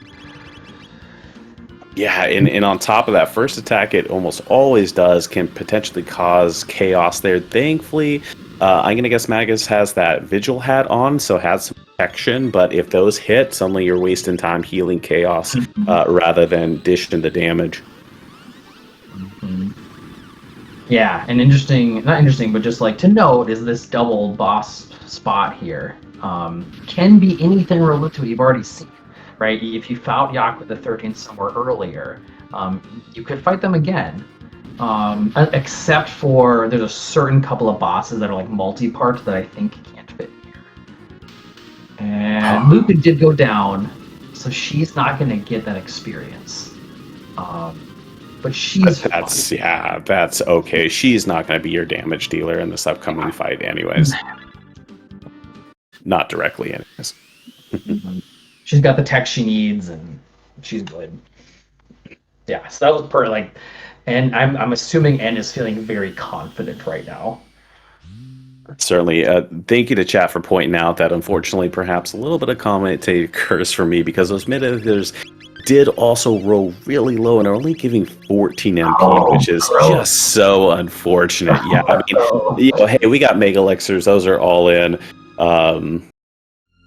Yeah, the way the healing item randomizer works is they can roll high or they can roll low or somewhere in the middle, but like mid ethers will always be better than ethers, right? Full ethers will always be better than mid ethers, but ethers are at 7, and so mid ethers can be all the way down to 14, which is just like, come on, man.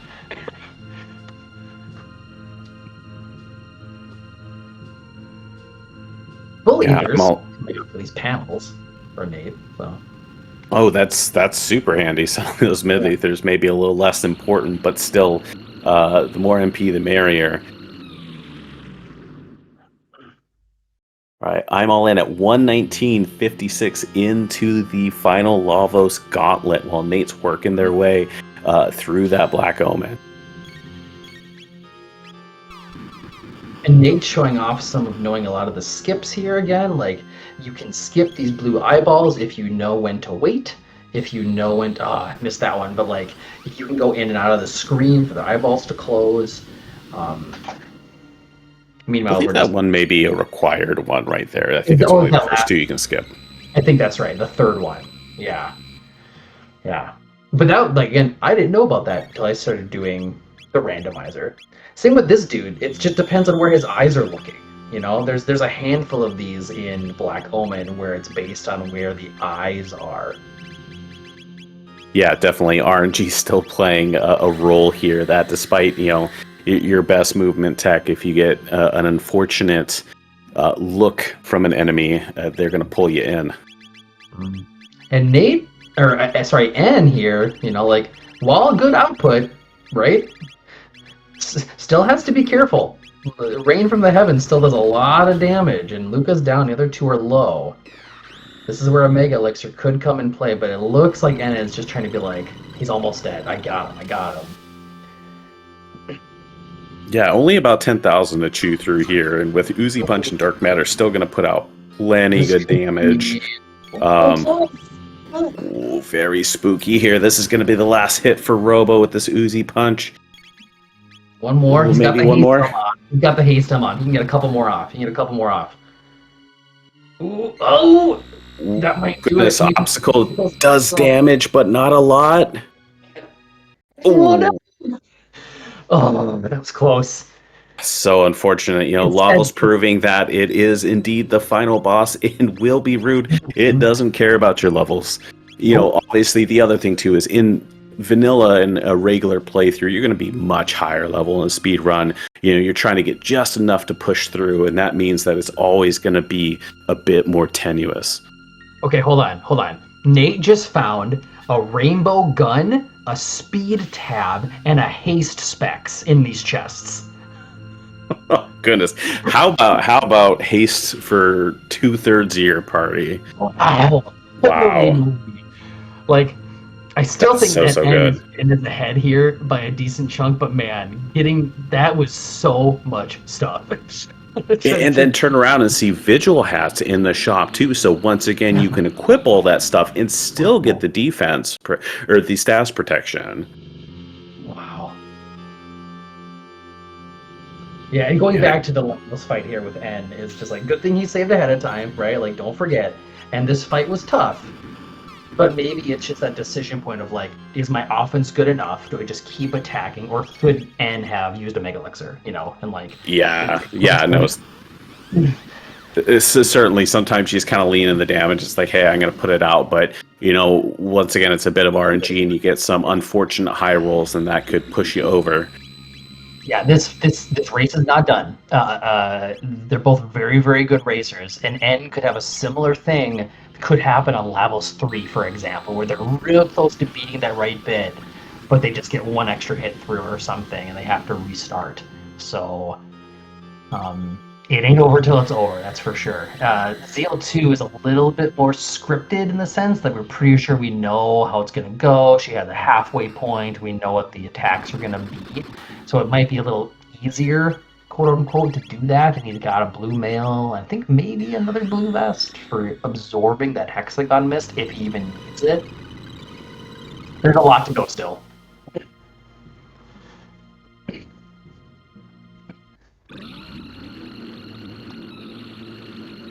And there goes phase one. A little more favorable that time. Thankfully, between phase 1 and 2, they do give you a save point, which is very courteous of them.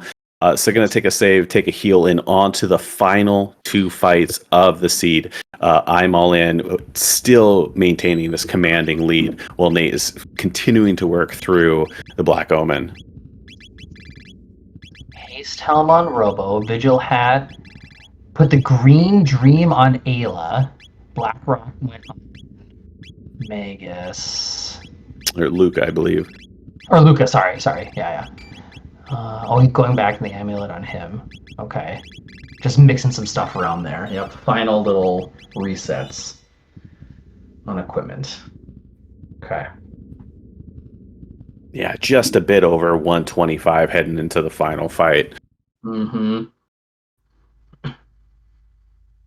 You know, I wonder, I don't know, in the center, can Black Hole hit Magus's or Lavos's face on phase 1? If Magus had been in the middle, could he have done Black Hole strats when Robo and Luca had gone down that first try? I don't know if Black Hole hits. I believe so, but I think in that case, Dark Matter still is the strongest spell. Even with both other characters down? Is that true? I don't know. Black Hole's real strong when you have 2 characters dead. Indeed. Oh, interesting. I'm all in. Not liking the setup there. Resetting before the first attack even goes off. Mm-hmm. Yep. Oh goodness! Just equip the blue rock back onto Magus, so may have taken that off and realized it. Thankfully, very early and running back up to get back into that fight. Yeah. I think it was just real quick. Oops. Quick fix.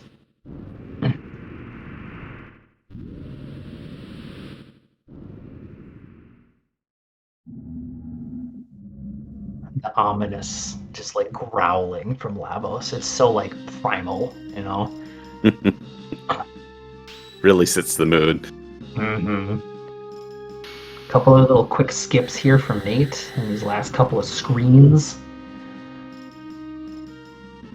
Yeah. Final form cell. Someone, yes, Akira Toriyama, being one of my favorite artists, drew a lot of the sprites for a lot of the characters here in this game. Famous from Dragon Ball and Dragon Quest and a handful of things. A lot of really cool character designs in this game. But just the pixel art just still holds up. All these 20 years later, 30 years later. Jeez, my goodness. Flies, especially when you're having fun. Nate, into the first boss fight of the Black Omen, we're seeing Rust Tyranno. With the damage output here, this has to be free. Rust Tyranno, it counts down from 5 and then does a very strong move. But it has to get to 0 first, and I don't believe that's going to be a case as we see dueling Omega Flares. Yo. 4,400 on N side over here on the left. And Nate pulling off here a little bit, pretty much the same, 4,500, so very similar. N did get confused here and just Robo just haymaker Magus. Oh no! Oh, cheater. Yeah, I mean, once again, RNG, right? You could put on 2 out of 3 status protections, and once you know that third character will pick up the confuse. The other fact too is that Lavos does a move that will strip away the protection, so even if you do your diligence there, it'll still get you. MLN making some choices about when and why to revive characters or not. You know, there's a lot of decisions and calculations to be made here. Like some people be like instant, like get Megas back up, right? But you don't want to get on a heal loop. But you need him for output. But it's like if you think the boss is almost dead, just finish him off. You know, so a lot of big decisions you're being made. Yeah, and definitely, I think the other aspect too is that between Lavos 2 and 3, it may seem like you go right from one fight into the other, but there is a glitch that at the right moment during the transition, you hit your menu button, it will allow you to go into your menu and then you can spend all the time in the world healing your party up. And thankfully, with 2 Mega Elixirs in the inventory, even if you do miss it, drop one of those first and you're in the clear. Yeah, for sure. Someone making a point in chat there, which I don't know the answer to. Does N have revives? Ooh, that's a really tricky one. You know, all the way back in the very beginning, we talked about how this was a harder flag set, so you had less money, so less ability to buy revives. And unless you take that time to route it in, you may not have them in your pocket. Yeah, I always make sure to go back and make sure I've got some revives and some shelters. Oh, it doesn't matter. Either way, I'm all in through Lavos 2. Going into Lavos 3 as Nate hits the first elevator in the Black Ohm. Right. I mean, if you're not going to die, if you just don't get grabbed, right? That's my Smash Brothers reference. Like, if you just don't get hit, it doesn't matter. You don't need them. Certainly, but I think we saw that not pan out as well in Lavos 1 already, so I'm sure I'm all in, getting some sweaty palms there for a moment. Mm-hmm. Yeah, and this Lavos 3 fight is not free, but he's here at the final fight. And getting the glitch off, so that's great. And Nate, I just noticed there too, that last boss fight there that they finished up, did get Fire Tackle, so that might come into play in Zeal 2. Yeah, definitely. Still a very viable attack, and allows Magus to kind of spend a turn stepping away from Omega Flare to do some healing with those Lapises. So real handy to still be able to put out really good single target damage and kind of have Magus play defense.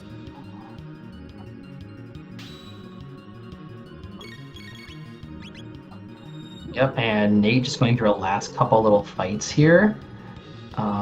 There's one more skip right here with the bats. Let that right one hit. Oh, just barely. Another tough one too. Yeah, that one, we've said thread the needle already. That one certainly personifies it as well. So yeah, N will be able to two-shot the center here with Omega Flare if they get it off twice. Just wait. Yep.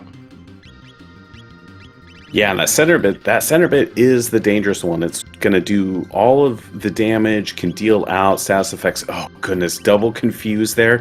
Thankfully, one of the bits hits Robo, unconfuses him, but does put him down, and so he's dead now. So getting a little hairy here, but I think there's still an opportunity to come back.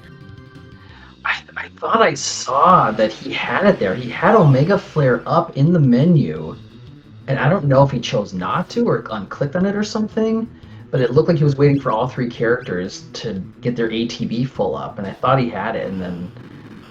I think in that case it was available, but Lavos had already kind of launched into the status effect spell, and so was kind of waiting for that to resolve, and sure enough, took it off the table. Gosh, does he really not have any revives? That's so spicy.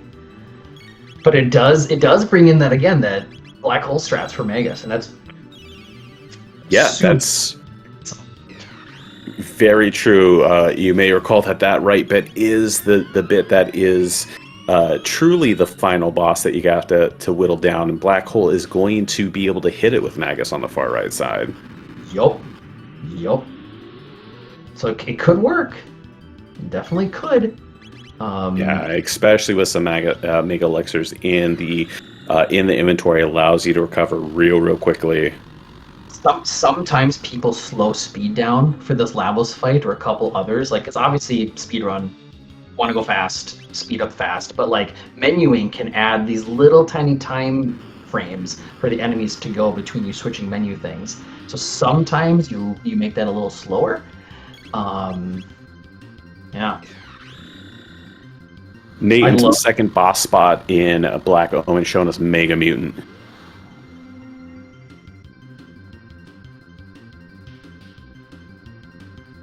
Yeah, and I did notice also that, speaking of, he did switch Robo and Magus' spots around for this fight. Not knowing what it was gonna be, you know, but knows where the characters will land on the screen. Boy, this IMLN fight. Yeah, this is perseverance. Yo, I center could- I mid could coming see back. where he would have wanted to reset instead, but didn't. Yeah, I mean you're in it here. If you can power through this, you win the tournament. You know that your opponent is made it all the way to the finals with you and is likely on your tail. Hard to just take a reset without trying to fight it out. I It's wonder still putting if, in phenomenal damage.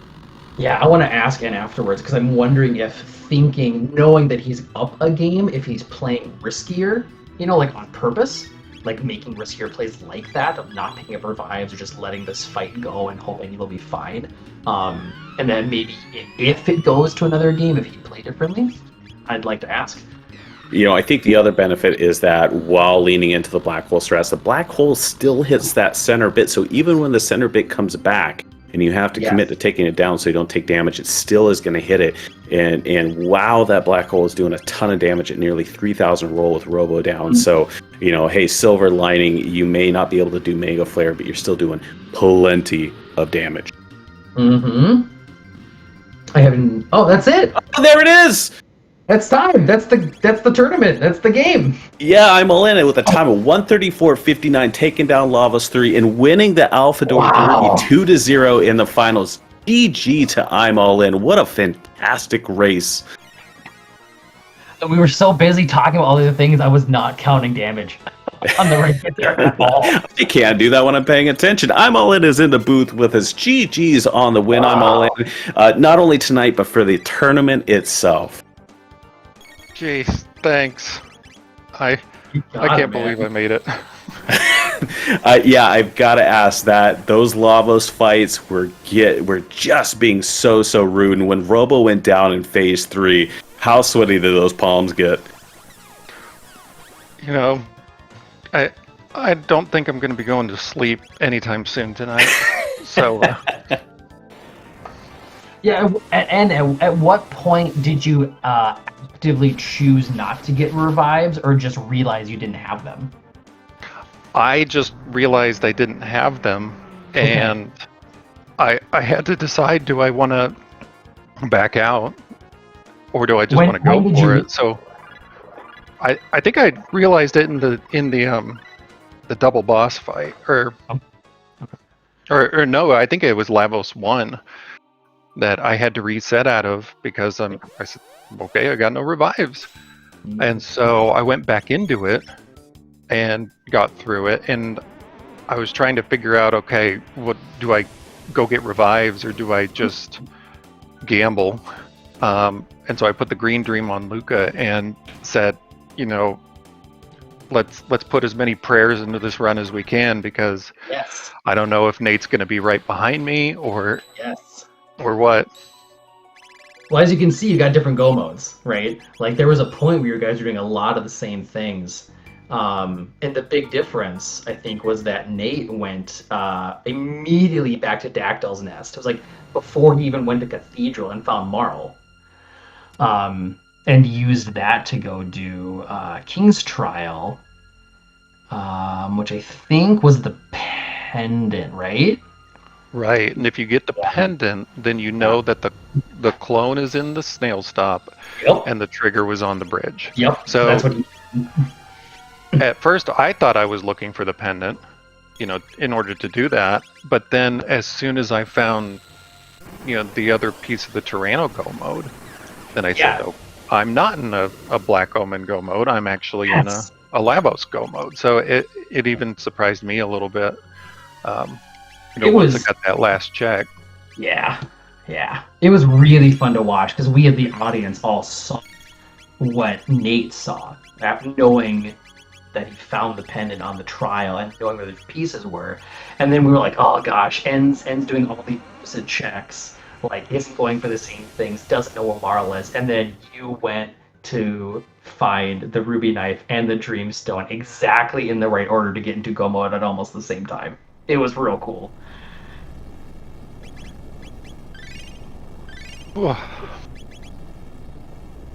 Yeah, this was a barn burner, you know, and then also getting the blue rock at the new and prehistory sort of cemented that team in. Yeah, for sure. Yeah, you two both hit. Yeah, I was gonna ask. You know, it's you had the team. You know, the stone is hovering out there. Assuming Blue Rock didn't show up, how much were you gonna fish to commit to the team, or was it just kind of like, hey, if it's there, that so be it. If not, I'm not necessarily gonna go check for the rock and keep going for Omega Flare. You know, it's this team. You know, Omega Flare team without the rock is still a good enough team. So, you know, the biggest problem I felt like I had in some of the fights is Robo and Luca are both slow. So I definitely wanted to do Denadoro to get the speed tab. Got the speed tab out of Kajar, but then, you know, I was just waiting for more speed somewhere, and it never really showed up. I was opening all the chests on Woe and hoping for a Tabin suit. Come on, you know, give me a Tabin suit.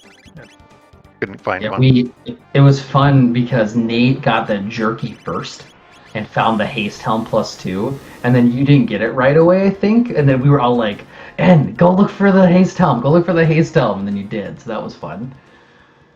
Yeah, unfortunately, though, you could only haste one of them. So. Well, yeah, and then Nate went through Black Omen, and that final new shop where the 6 chests are had like a rainbow gun, a speed tab, and a haste specs or some ridiculous thing. Like, oh, okay.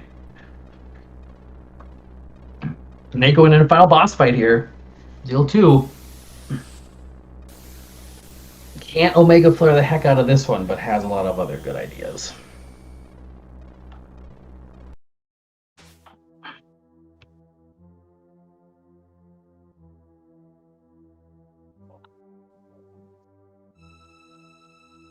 How you feeling overall, En? I mean, you said you're not going to sleep for a little while because your nerves are probably up, but generally, like, you won the tournament. How you feeling? You know, it feels good. I like this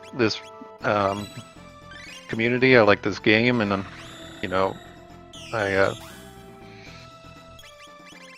it feels good to, you know, put a stamp on it.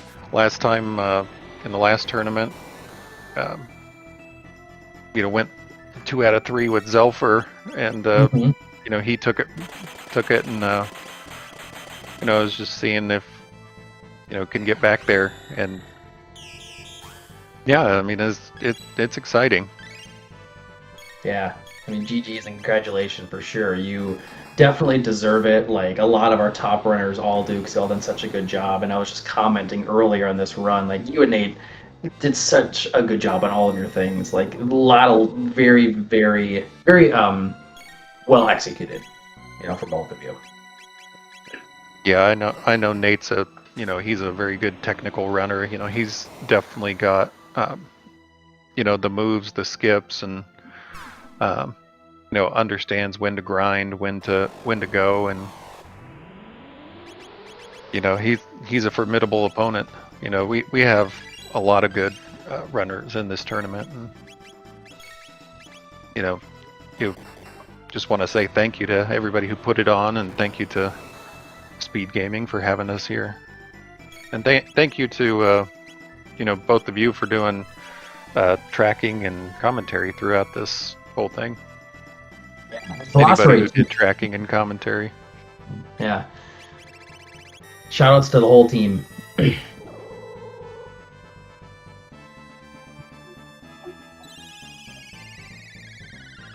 Nate getting closer, past the halfway point,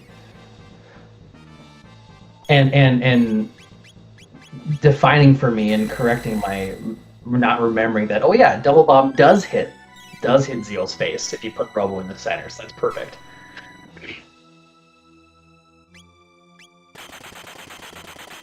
Yeah, it's a vanilla strat that not everybody remembers. You can either do fire tackles, or you can do Mega Bomb Uzi punches individually, but then this also works. Yeah, for sure. I knew fire tackle was an option. I forgot double bomb fit there. Yeah, and putting out just as much damage, maybe a little bit more than Omega Flare at about 3,200. Yeah, we're getting close here. There's gonna be time here pretty soon.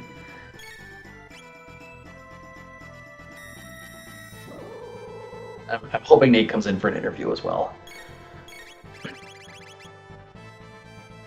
Ooh, Nate's counting numbers. I think he knows this might be it. What a stamp on it. Yeah, there we go. What a finish.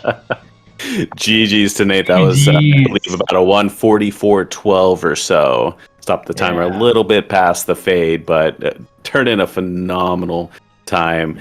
You often see these seeds go past 2 hours, so great run.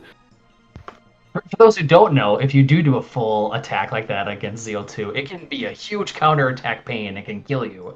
But Nate knew exactly or very close to how much HP she had left, so perfect. Yeah, absolutely. Yep. So Nate wrapping up, taking that second place win.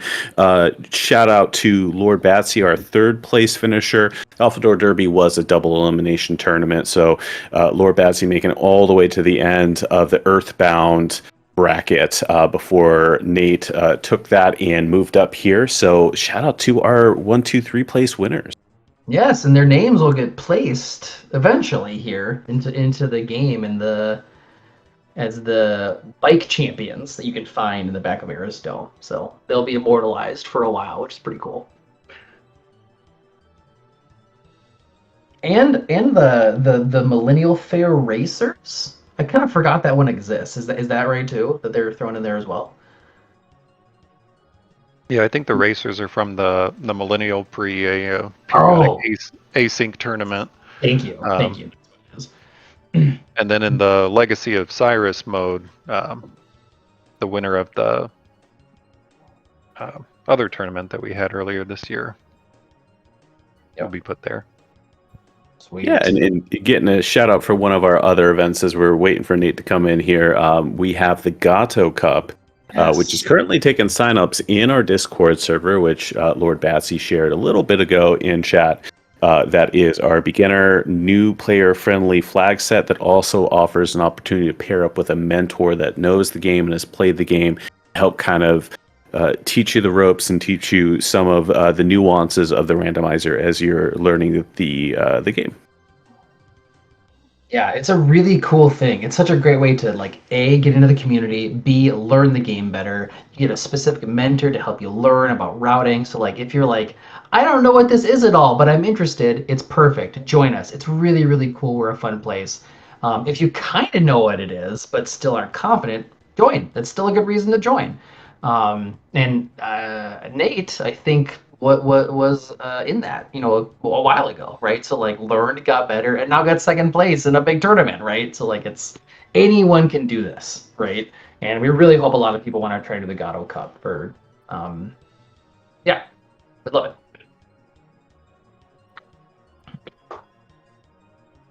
Yeah, if you grew up, loving Chrono Trigger, and I was one reason I like randomizers, or at least this one, is because I like puzzles, and it's it scratches that itch of, having a puzzle to solve every time that's a little bit different. Yeah, 100%. It's kind of roguelike-esque in a way, and it gives you that fresh pair of eyes and fresh paint of coat for a game that you might have loved a lot as a kid. I'm definitely in that camp. Yeah, and I played this game a lot as a kid, and then learning about the randomizer a couple years ago, I was like, oh, this is kind of cool, and I did it very casually, and just more recently I've been getting into it more seriously, and it's just so fun. And this community is so great. Do Do we know if Nate's going to jump in with an interview here at all? Have we heard or anybody know? And if not, that's totally fine too. Just curious. I'm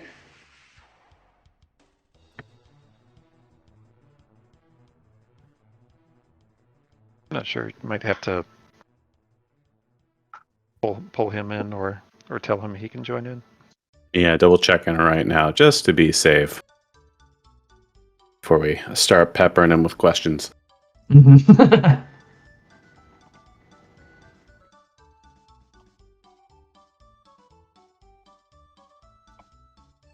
with that, Nate joins us. GG's, Nate, on a really phenomenal 144.14. Second place finish in the Alfador Derby. Great run tonight. Thank you. GG's then. Yep, and GG's to you too. Thank you. Heck yeah. You guys had such a great race. It was so fun to watch for a lot of different reasons. How'd you feel about it overall? Oh, well, I mean, I had a blast with it. As soon as I saw the little blue rock hanging out in the hut, I was all in on that team. That's always fun to mess around with. Yeah, you went to Dactyl Nest right away and got that rock right away. So. Yeah, I was feeling a little frisky. Mm-hmm. And ended up getting the same team. He got the team right away, but didn't find the rock right away, and he never ended up going up Dactyl's Nest. So I think that was a linch point of the change in your choices. With you getting Marl right away, lets you do Trial, and he never did that. So you guys got different go modes there. I was going to ask that. Which one did he get? So you ended up finding that pendant, and we as the viewers all saw that because we all knew and you knew where the Chrono Trigger and Clone were, early checks. And so you were going towards that, and he had nothing. Like, he didn't get pendant, he had gate key, and he was doing a couple different checks, but the next two things he found were the Dreamstone and the Ruby Knife. So he ended up getting go mode, like, I think right before you or something. And we as the commentators, viewers, were like, Nate's clearly ahead, and then N got it, and we were like, it's a race now, and it was fun. Like, it got real close. It was fun. That sounds cool. I'm just gonna assume that both those pieces were behind gate key. Yeah, the Ruby Knife was at the end of Giant Claw. Oh, okay. And what was it? Dreamstone was in Reptide. Yeah, it was in Reptide. Yeah, that's what it was. Ooh, a Reptide seed. Mm-hmm. He also did Woe. So he went to Woe and found a Moonstone. Ew. Okay. But he didn't have to go do Zenny. He didn't have to go through the trial. He didn't do. He didn't have to go through Pendant to find the future. So there's a handful of differences there. No, yeah, it's always cool to have two different go modes going on, and just add a little spice to the party. No, there was a part of me that was thinking Robo's ribbon was gonna be in the palace. What a play there! Yeah, we were wondering about that. Yeah, it was a really huge gamble that I'm glad it paid off, since I figured Robo would kind of be a little too slow. Mm-hmm. And I wanted to play it safe since there weren't too many speed tabs, except towards the end. There was a lot of them there, but I just wanted to have that extra damage, and that was a huge gamble, and I was so happy that paid off. Yeah, we were wondering, or at least I was, about like you're getting in through to the future, and then it's like, okay, I know I have go mode. Did you intentionally want to grind at Lab 32, and like, were you looking specifically to get up higher in level, or were you looking for Dark Bomb, or was it something else? Yeah, it was just coincident that Dark Bomb was really close. And I was just grinding there for the XP. Phone was talking about that spot earlier, and enticed me to, I figured this would be the perfect opportunity instead of doing conveyor grind. Do a faster one, and I believe it is. Yeah. Cool. Yeah, it was sweet. It was really fun too. So thank you. Oh, and I had one last question, but does Mhm. Beauty or N anything else?